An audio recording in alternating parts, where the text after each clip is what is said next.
أعوذ بالله من الشيطان الرجيم بسم الله الرحمن الرحيم وإذا مرضت فهو يشفين صدق الله العظيم.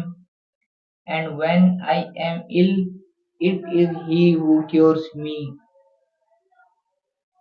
اللہ تعالیٰ قرآن پاک میں ارشاد فرماتا ہے اور یہ حضرت ابراہیم علیہ السلام کی دعا ہے، اور جب میں بیمار ہوتا ہوں تو اللہ تعالیٰ ہی مجھے شفا دیتا ہے۔ سورۃ الشعراء آیت نمبر 80۔ انسان اپنی زندگی میں بہت سی بیماریوں کا شکار ہو سکتا ہے۔ انہی بیماریوں میں سے ایک بیماری کمر درد کا پایا جانا بھی ہے، جسے بیک پین کہتے ہیں۔ اور بیک پین یہ عمر کے کسی بھی حصے میں ہو سکتی ہے، ینگ ایج میں، اولڈ ایج میں، ایون کہ اب تو بچوں کو بھی ہونے لگا ہے۔ سب سے پہلے اس کی علامات کا جاننا اور اس کی وجوہات کا جاننا بہت ضروری ہے۔ نمبر 1، بیٹھنے اور کھڑے ہونے کا غلط انداز۔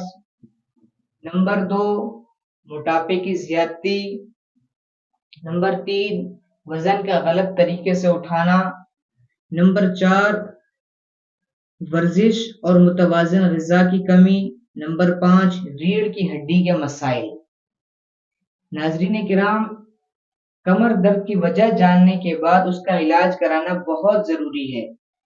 بعض اوقات طرز زندگی میں تبدیلی سے ہی اس مرض سے آپ نجات حاصل کر سکتے ہیں، لیکن بسا اوقات یہ مرض اتنا شدید ہو جاتا ہے کہ اس کے لیے معالج سے رجوع کرنا انتہائی ضروری ہوتا ہے۔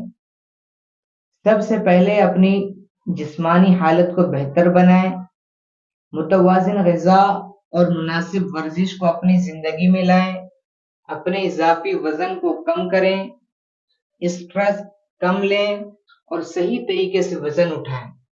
کمر درد کو معمولی سمجھ کر اس کا علاج نہ کروانا آپ کی صحت کو مزید نقصان پہنچا سکتا ہے۔ اب میں آپ کو اس کے لیے ایک نسخہ بتا دیتا ہوں جو الحمدللہ ہمارے مکتب پر عرصہ دراز سے استعمال کروایا جا رہا ہے، جس سے آپ وقتی فائدہ نہیں بلکہ مستقل آپ صحت یاب ہو سکتے ہیں۔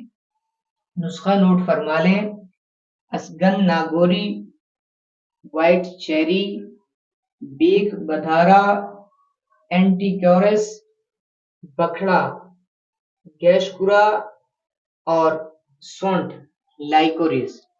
ان تمام اجزاء کو آپ ہم وزن لے لیں اور باریک پسوا لیں۔ 1 چمچ صبح، 1 چمچ شام کو، 1 پاؤ نیم گرم دودھ کے ساتھ استعمال کریں، اور اسی کے ساتھ آپ غذائی علاج کو بھی فالو کریں تو انشاءاللہ آپ چند دن، چند ہفتے اور چند مہینے کے استعمال سے مکمل صحت یاب ہو سکتے ہیں۔ مغز اخروٹ، والنٹ، مغز بادام، المنڈ، ناریل، کوکونٹ اور منقع رائسن۔ آدھا اخروٹ، 3 عدد بادام اور اخروٹ کی مقدار کے برابر ناریل اور 3 دانے منقع۔ ان تمام اجزاء کو آپ صبح اور شام کو لیں، انشاءاللہ آپ بہت جلد مکمل صحت یاب ہو جائیں گے، اور آپ ہمیں اپنی خاص دعاؤں میں یاد رکھیں۔